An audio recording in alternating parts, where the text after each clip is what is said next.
Buongiorno, ben trovata, grazie. piacere, Lorenzo Casa, benvenuta a Casa Funebre.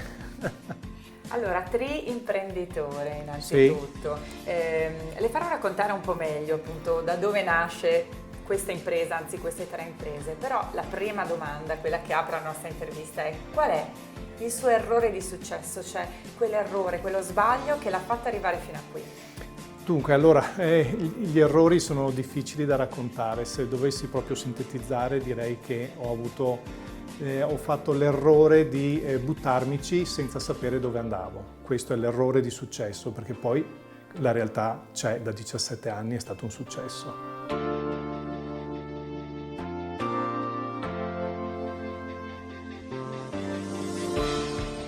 Questo è il mio ufficio, siamo un po' strettini per la realtà che abbiamo raggiunto, però insomma al momento continuiamo e poi qui ha sede ovviamente la Casa Funebre, poi c'è Casa di Noè Funeral Pet, seguiamo le cremazioni per gli animali da affezione e poi c'è l'ultima novità in tempo in successione, quindi sono 5 anni di NCC, noleggio con conducente, una Maserati per portare gli sposi il giorno più bello. Quindi cerimonia funebre e invece cerimonia di felicità, quella del matrimonio. Mi fa vedere, entriamo nel cuore dell'azienda? Sì, va bene, d'accordo. Sapete che il mio mondo è un po' particolare, quindi faccio accomodare. Grazie.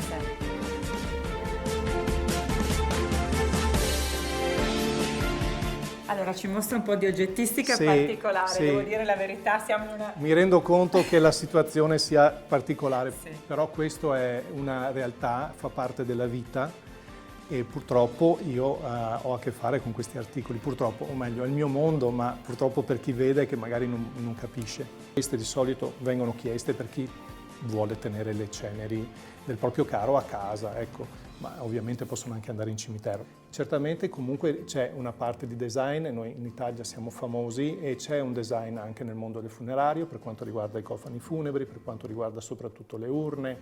Da qui ci spostiamo ad altri prodotti? Ci spostiamo al prodotto, quello classico, quello che tutti hanno in mente quando c'è un servizio funebre, un funerale, che è il cofano funebre.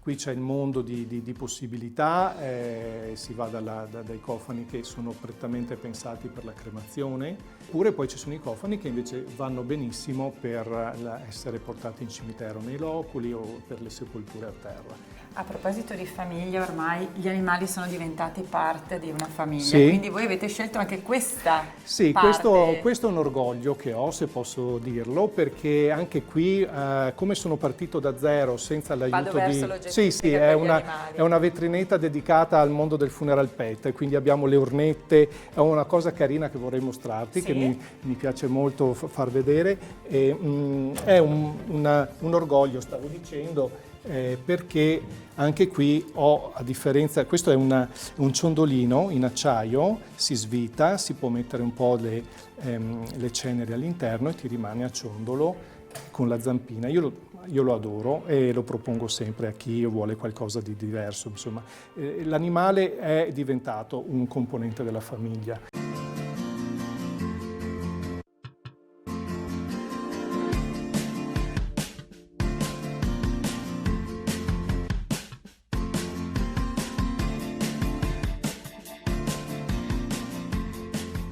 Mi viene subito da chiederle da dove nasce questa passione o comunque questa scelta lavorativa, perché è una scelta un po' particolare ovviamente. Sì, nasce dal caso, nel senso che io ad un certo punto della mia vita, persona con busta paga, decido di mettermi in gioco e diciamo che la mia intenzione era quella di vendere automobili. Io ho una grossa passione per le auto e ho presentato il mio curriculum al centro per l'impiego pensando di andare a lavorare per un concessionario d'auto e un giorno mi chiama un'azienda e io scambio per BMW, invece era BMC, che sono dei grossisti di materiale funerario e cercavano una figura come la mia e mi sono approcciato per la prima volta al mondo del funerario. L'anno successivo loro partecipano alla fiera di settore che si chiama Tanexpo, che all'epoca era a Modena, oggi è a Bologna, Da lì vedo il mondo del funerario dalla A alla Z, io torno in azienda e dico ho voglia di fare qualcosa di diverso e loro mi dicono guarda noi rappresentanti li abbiamo già, se vuoi ti diamo una mano ad aprire una tua attività. Hanno dato a un dipendente la possibilità di aprirsi una partita IVA e di mettersi in gioco. Io l'ho fatto, ho questa immagine di un treno che passava, io ero fermo in stazione, ho deciso di salire su questo treno e provarci. Quindi un salto nel vuoto, decisamente. Per una professione molto particolare. Non c'è stato nessuno che le ha detto, penso ai suoi genitori, penso ai suoi amici, ma cosa stai facendo? Sì, i miei genitori. E conoscendomi, cosa vuoi, mi conoscevano anche da bambino, alla mia sensibilità, non ritenevano che fosse possibile quello che dicevo prima, riuscire a gestire queste situazioni così emozionali, così forti, queste situazioni di obitoriali, di sinistri stradali, ci sono situazioni molto pesanti, eppure io non so come faccio, ma riesco a trovare un mio modo per affrontare le situazioni.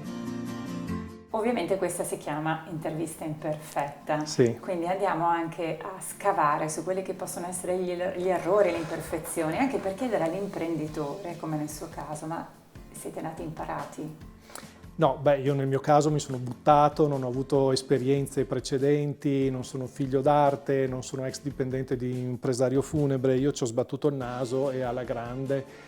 L'esempio che posso fare è che il primo servizio funebre che ho affrontato io non ho mangiato, giuro, non ho mangiato per 3 giorni, io sono riuscito solo a bere. Errori in questo campo ci possono essere? Di che genere? Allora, devo dire, sono sincero, non parlo volentieri degli errori, io sono un po' un perfezionista, chi lavora con me sa quanto maniacale sono e quindi mi permetto di dire che difficilmente sbaglio, ma non deve passare un messaggio sbagliato della mia persona. In realtà ci sono delle sbavature, un errore grosso che ho fatto e che continuo a fare e credo che continuerò a fare perché io sono così, è quello di fidarmi troppo delle persone.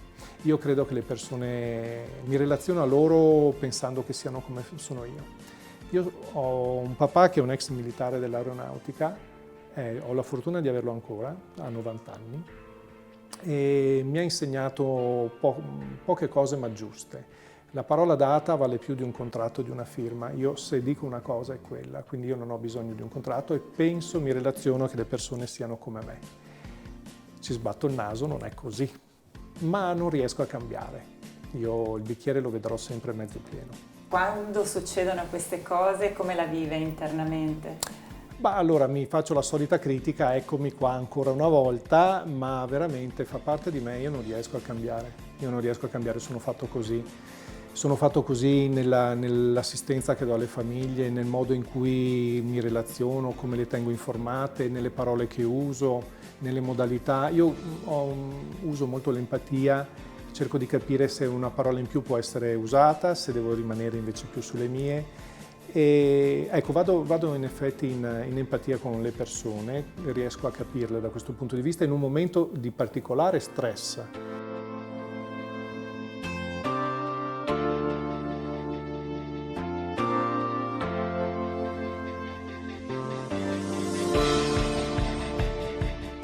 Mi è stato più difficile in altre situazioni dove ho rivisto, purtroppo magari per età, me stesso. E lì è stato difficile. Lì è stato difficile, infatti se ci penso mi emoziono, sono situazioni pesanti che questo lavoro ti dà, una cosa che è stata per me difficilissima e il destino. All'inizio di questo mestiere sembrava che mi capitassero solo bambini ed è devastante. Io ho trovato un modo per gestire quelle situazioni che non ti voglio raccontare, ma è un mio modo. Non è facile che un imprenditore dica spero di non lavorare, io ti dico spero di non lavorare così. Cioè io devo accompagnare perché il mio hashtag è avvicinarsi al cielo, allora avviciniamo al cielo le persone che hanno comunque compiuto un percorso di vita. Certe cose io non le capirò mai.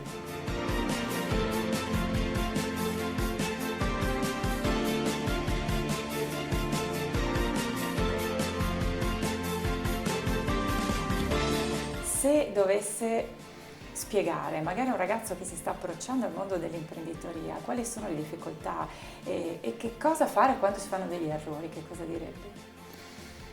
Ma allora, io pianto un X anno per gli insuccessi, però poi ho tenuto duro ed è andata. Cioè, mi ero dato un limite entro il quale avrei deciso di cambiare e per fortuna il limite non l'ho raggiunto e siamo andati avanti.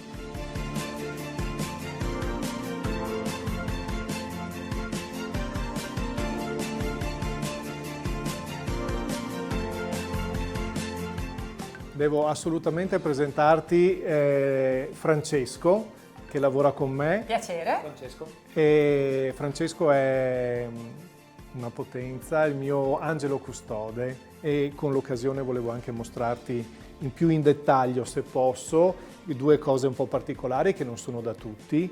Il diamante della memoria, che è un diamante che viene prodotto in laboratorio, vengono prodotti o tramite i capelli della persona o tramite le ceneri della persona, vengono prodotti in laboratorio in Svizzera ed è appunto un diamante della memoria. Qui c'è il DNA, il carbonio della persona, quindi è tuo, è della persona e non è un diamante naturale che prendi e non ha, sì, insomma, lo indossi, questo è proprio della persona che non c'è più.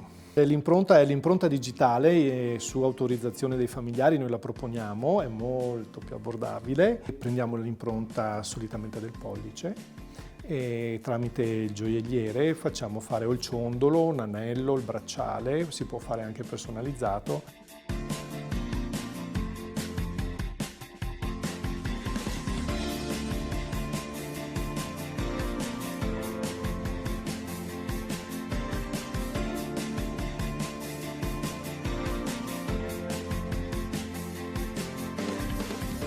Siamo di fronte a questa macchina perché mi ha spiegato che appunto ha anche questa attività. Sì, NCC, noleggio con conducente, quindi ho la licenza pubblica e mi dedico al wedding, quindi ai matrimoni.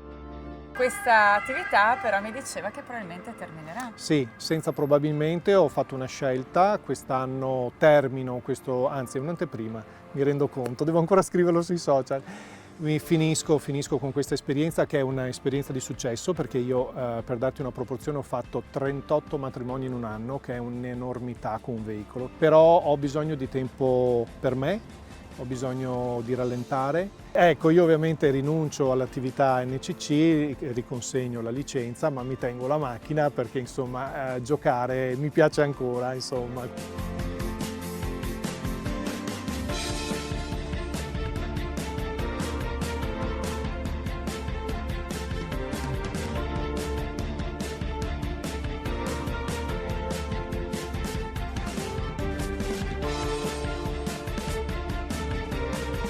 Io devo chiederle di sintetizzare questa nostra intervista imperfetta con una parola in questa lavagnetta. A lei il gesso e a lei la lavagnetta. È come tornare a scuola con la lavagnetta, esatto. Mi mancava questa, però ecco la parola, abbiamo parlato anche prima, io scriverei empatia. L'empatia, io ne metto tanta di empatia. L'empatia la possiamo declinare anche rispetto all'imperfezione e all'errore? Diciamo sì, che ti aiuta a fartene una ragione e quindi sì, a relazionarti anche con situazioni dove a un certo punto poi magari parlavo prima di queste sbavature che io tengo molto, insomma, che sia tutto in ordine, tutto a posto. E quindi relazionarmi con questi errori, metabolizzarli e poi soprattutto lavorarci sopra per migliorare, perché insomma l'errore fine a se stesso poco vale, se l'errore lo fai fruttare, lo metti a frutto, lo elabori e fai in modo che non capiti più, allora secondo me ha un senso. Quindi empatia con se stessi, anche concedersi l'errore. Sì, perché è inevitabile purtroppo, per quanto tu cerchi di essere preciso, fa parte del gioco, cerchiamo di ridurli a sbavature, non a errori.